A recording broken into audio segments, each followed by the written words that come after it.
శ్రీదేవిని పిచ్చిగా ప్రేమించి పెళ్లి చేసుకోవాలనుకున్న సూపర్ స్టార్ ఎవరో మీకు తెలుసా? ఇప్పటి తరానికి శ్రీదేవి గురించి, ఆమె యుఫోరియా గురించి పెద్దగా తెలియదు కాని, అసలు ఒకప్పుడు శ్రీదేవి అంటేనే సంచలనం. ఒక్క టాలీవుడ్, కోలీవుడ్, బాలీవుడ్ అని కాదు, అన్ని ఇండస్ట్రీలలో శ్రీదేవి అంటే ఒక సంచలనం. అసలామె స్క్రీన్పై కనిపిస్తే చాలు థియేటర్లు దద్దరిల్లిపోయేవి. హీరోల కోసమే కాదు, హీరోయిన్లు కోసం కూడా చొక్కాలు చింపుకునే ఫ్యాన్స్ ఉంటారని నిరూపించిన బ్యూటీ శ్రీదేవి. చాలామంది స్టార్ హీరోలు సైతం శ్రీదేవి డేట్స్ కోసం ఎదురుచూసేవారంటే ఆమె స్థాయేంటో అర్థం చేసుకోవచ్చు. అసలు శ్రీదేవి యుఫోరియా గురించి తెలియాలంటే 3 దశాబ్దాలు ముందుకు జరగాల్సిందే. 80, 90ల కాలంలో ఒక్క బాలీవుడ్ను మాత్రమే కాదు, యావత్ ఇండియాలోనే ఏకచక్రాధిపత్యం కొనసాగించింది అందాల తార శ్రీదేవి. అసలు శ్రీదేవి నామము జపించని కుర్రకారులేడు. ఆమె స్క్రీన్పై కనిపిస్తే హారతులు పట్టేంత అభిమానం సంపాదించుకుంది.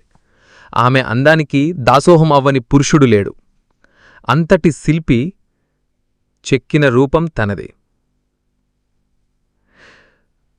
ఒక స్టార్ హీరోకు సరిసమానంగా హీరోయిన్కు క్రేజ్ రావడమంటే మామూలు విషయం కాదు. చెప్పాలంటే చాలామంది స్టార్ హీరోలకు సైతం లేని అభిమానగళం శ్రీదేవికి ఉండంటే నమ్ముతారా?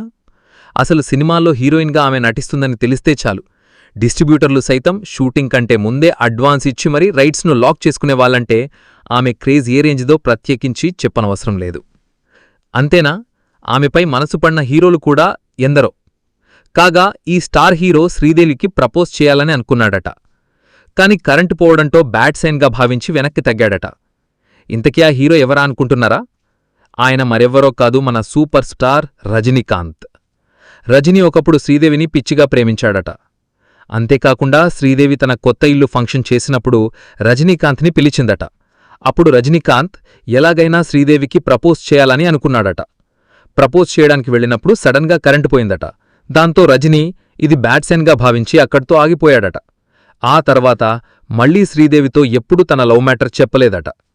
ఇది తెలిసిన పలువురు నెటిజన్లు, ఛే, సూపర్ స్టార్ అతిలోక సుందరిని మిస్ చేసుకున్నాడు, రజనీకాంత్ దరిద్రం మామూలుగా లేదుగా, ఇలా కామెంట్స్ చేశారు. ఇక ఈ బ్యూటీ తెలుగులో చైల్డ్ ఆర్టిస్ట్గానే ఎంట్రీ ఇచ్చింది. 1970లో వచ్చిన మా నాన్న నిర్దోషి సినిమాతో తెలుగులో చైల్డ్ ఆర్టిస్ట్గా ఎంట్రీ ఇచ్చింది శ్రీదేవి.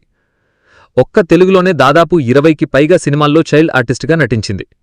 కె. రాఘవేంద్రరావు దర్శకత్వంలో వచ్చిన 16 ఏళ్ల వయసు సినిమాతో హీరోయిన్గా మారింది. బాబుమోహన్ హీరోగా నటించిన ఈ సినిమా సూపర్ డూపర్ హిట్ అయింది. ఆ తర్వాత శ్రీదేవి మళ్లీ వెనక్కి తిరిగి చూసుకోలేదు. బ్యాక్ టు బ్యాక్ సినిమాలతో ఫుల్ బిజీగా